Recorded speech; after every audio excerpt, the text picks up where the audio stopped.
La précédente restauration en fait, avait maintenant 70 ans, il était temps vraiment d'agir.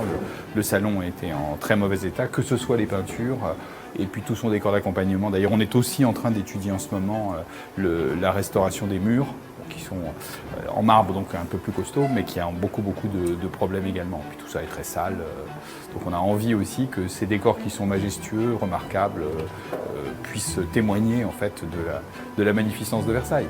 On reconstitue l'image en comblant les lacunes et les usures de la couche picturale. Donc là où la peinture s'est dégradée, elle n'est plus présente sur la surface. Nous, on va intervenir ponctuellement pour remettre de la couleur et pouvoir après avoir une homogénéité dans le regard sans être dérangé par tous ces points que vous voyez ici, rouge, blanc, ça dépend des mastiques qui sont posés, et avoir l'image à nouveau reconstituée.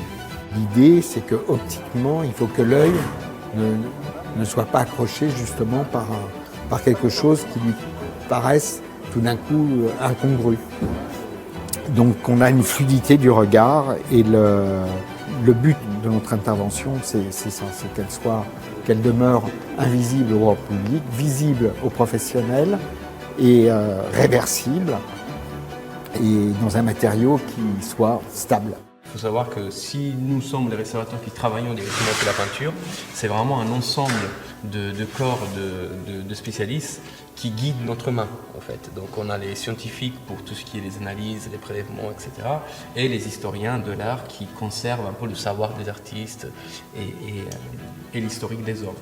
Donc c'est vraiment un dialogue à trois qui nous permet d'avoir une approche vraiment complète et à 360 degrés des peintures. Je dirais que le plus beau des compliments qu'on pourrait nous faire, c'est qu'on ne voit pas qu'on a restauré. Tout simplement. Qu'on ait l'impression que, écoutez, c'est cette très jolie vieille dame qui est immortelle et qu'on a essayé d'accompagner. Et donc ça, je pense que c'est très important, parce qu'il faut que les gens sentent l'histoire. Versailles, c'est de l'histoire.